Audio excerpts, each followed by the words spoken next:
আসসালামু আলাইকুম, welcome to another new video. তো এই ভিডিওতে আমরা দেখব যে কীভাবে একটি স্যালারি শিট তৈরি করতে হয়। তো যদি আপনি নতুন হয়ে থাকেন তাহলে আগের ভিডিওটি দেখবেন, কারণ আগের ভিডিওতে আমরা স্যালারি শিট বের করার জন্য অনেক কিছু কভার করেছি।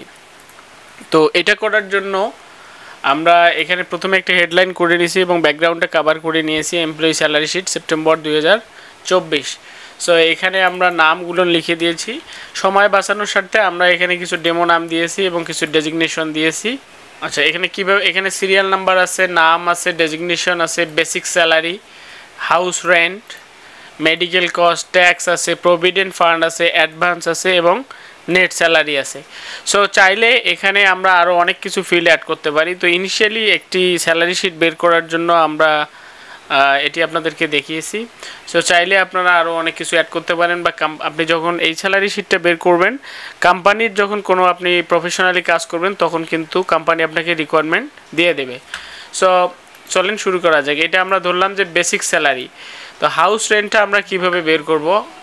হাউস রেন্টটা বের করার জন্য যে প্রত্যেকটা এমপ্লয়িকে অনেক কোম্পানি হাউস রেন্ট দিয়ে থাকে, অর্থাৎ যে তার যে বেতন এই স্যালারির 10% দেয় হাউস রেন্ট।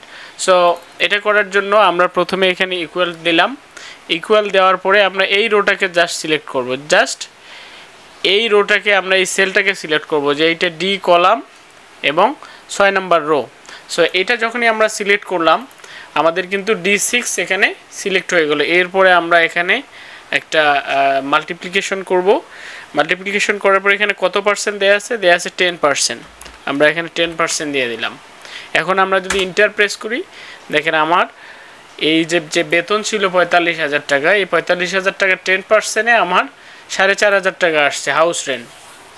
সো জাস্ট আমি এখানে একটা বের করলাম। এরপরে যখন আমি এইটা এখানে কার্সরটা রেখে দেখেন আমার প্লাস সাইনের মতো একটা আসছে, এটা যখন আমি ড্র্যাগ করলাম নিচের দিকে আমার অটো বের হয়ে আসলো। কিন্তু আমার এখানে জাস্ট একটা ক্যালকুলেশনেই কিন্তু আমার সবগুলো ক্যালকুলেশন এখানে চলে আসছে। হাউস রেন্ট যে 10% সেটা চলে আসছে।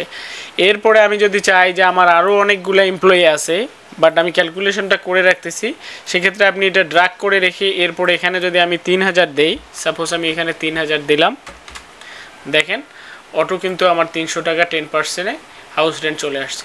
তো চাইলে আপনি এটা করে রাখতে পারেন, অথবা না চাইলে দরকার নাই করার। এরপরে আসেন মেডিকেল কস্ট।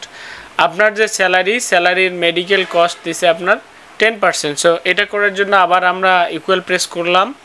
আমরা যে বেসিক স্যালারি গুণন এখানে আছে 10%।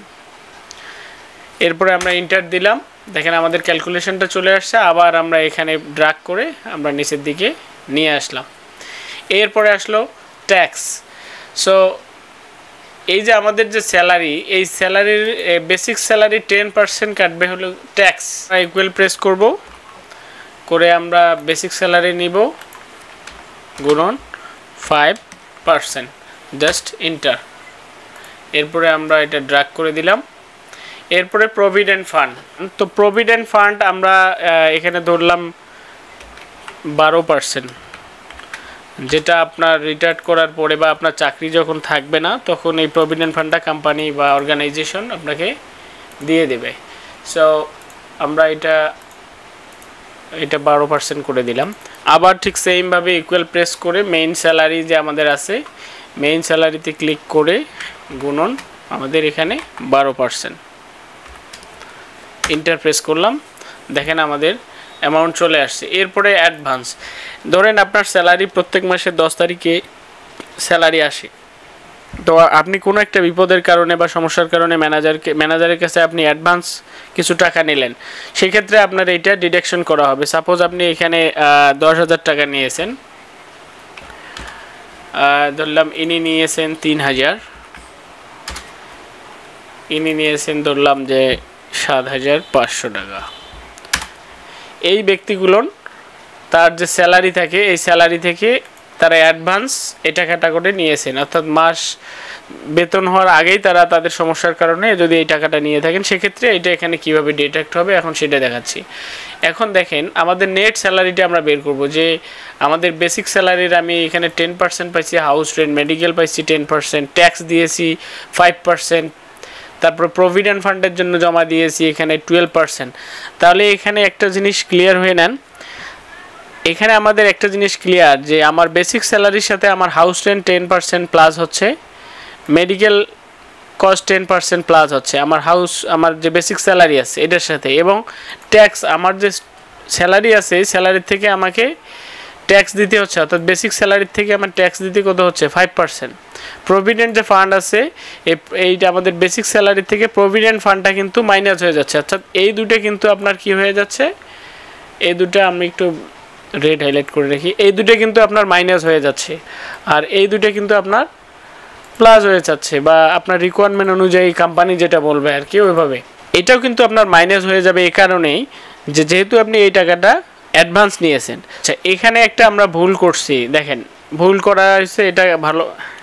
আচ্ছা এখানে কিন্তু আমরা একটা মিস্টেক করছি, আমাদের এখানে মেডিকেল কস্ট দেখেন অনেক বেশি, অর্থাৎ বেসিক স্যালারির থেকে মেডিকেল কস্টটা বেশি দেখাচ্ছে। কেন? কারণ আমরা যদি এটাতে ক্লিক করে দেখি যে আমাদের এখানে কি করছিল, এখানে আমরা পার্সেন্টেজ দেই নাই, এই কারণে কিন্তু আমাদের এই মিস্টেকটা হয়েছে। তো আমরা এখানে পার্সেন্টেজটা দিয়ে নিলাম, এরপরে আমরা এন্টার দিচ্ছি, দেখেন আমাদের কিন্তু জেনুইন ক্যালকুলেশনটা আসছে। এখন আমরা আবার এটা ড্র্যাগ করে দিচ্ছি, এই যে আমাদের এটা কিন্তু ঠিক হয়ে গেছে। সো আমাদের এটা বাকি সব কাজ হয়ে গেছে, এখন আমরা নেট স্যালারিটা বের করব। সো নেট স্যালারি বের করার জন্য আমরা ইকুয়াল প্রেস করলাম, আমরা বেসিক স্যালারিতে প্লাস করব, হাউস রেন্ট এটা প্লাস করব, এরপরে মেডিকেল কস্ট যা আছে এটা প্লাস করলাম, এরপরে ট্যাক্স যেটা আছে এই ট্যাক্সটা আমাদের ডিডাকশন হবে। সো এটা আমরা মাইনাস করলাম, প্রভিডেন্ট ফান্ড আছে এটাও আমরা, এটা যেহেতু আমাদের স্যালারি থেকে ডিডাকশন করা হবে সো এটাও আমরা মাইনাস করলাম। এরপরে অ্যাডভান্স, যেহেতু অ্যাডভান্স অনেকে নিয়েছে সো এটাও আমরা মাইনাস করলাম। তো দেখেন আমাদের এখানে basic salary plus house rent plus medical cost এই তিনটা হলো আমাদের প্লাস, আর মাইনাস হবে এখানে ট্যাক্সটা মাইনাস হবে, প্রভিডেন্ট ফান্ডটা মাইনাস হবে, ইনিশিয়ালি মাইনাস হবে, বাট এটা আপনার ইন ফিউচারের জন্য স্টোর করা থাকবে। অ্যাডভান্স যে যদি আপনি এখান থেকে অ্যাডভান্স নিয়ে থাকেন সেক্ষেত্রে আপনার এই অ্যাডভান্সটা কিন্তু এখান থেকে ডিডাকশন করা হবে। সো আমরা এখন ইন্টারপ্রেস করলাম, দেখেন আমাদের টোটাল স্যালারি আসলো কত, এনার বেসিক স্যালারি ছিল 45,000, হাউস রেন্ট ছিল 4,500, মেডিকেল কস্ট ছিল 4,500, এনার ট্যাক্স কাটছে 2250, প্রভিডেন্ট ফান্ড থেকে কাটা হয়েছে এখানে 5,400, এবং উনি অ্যাডভান্স নিয়েছিল 10,000। তার মানে টোটাল সব কিছু যোগ করে ইনি নেট যে স্যালারিটা ওনার হচ্ছে 36,350। এখন দেখেন বাকিগুলো আমরা যোগ করে দিচ্ছি, এই যে বাকিটা আমরা ড্র্যাগ করে নিচের দিকে নিয়ে আসতেছি, এই যে সবার স্যালারিটা কিন্তু আমাদের বের হয়ে গেছে এখানে, জাস্ট একটা ক্লিকে আমরা এখানে একটা ক্যালকুলেশন করছি এবং সবার স্যালারি এখানে চলে আসছে। এখন এই সবার স্যালারিটা যদি আমি এখানে সাম করি যে আমার টোটাল স্যালারি কত যাবে, এখানে জাস্ট সাম করলাম, অথবা আমি দেখাইছিলাম যে আমরা যদি এক ক্লিকে করতে চাই জাস্ট এখানে আমরা জাস্ট সিলেক্ট করব, সিলেক্ট করে এখানে অটো সামে ক্লিক করি, আমরা এখানে অটো সামে ক্লিক করে দেখেন আমার অটো সিলেক্ট হয়ে গেছে সব। এরপরে যখন আমি ইন্টার দিচ্ছি এই যে আমার টোটাল স্যালারি বের হয়ে আসছে। টুকটুক সেমভাবে যেহেতু এটা অ্যাডভান্স দেওয়া হয়েছে এটাও যোগ হবে। তো এখান থেকে এখানে গেলেন গিয়ে আমরা আরেকটা ম্যানুয়ালি করি, এখানে সাম লিখলাম, আমরা এই রো থেকে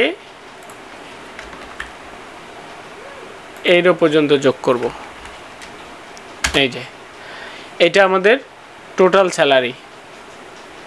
তো এটা আমি একটু কালার করে দিচ্ছি,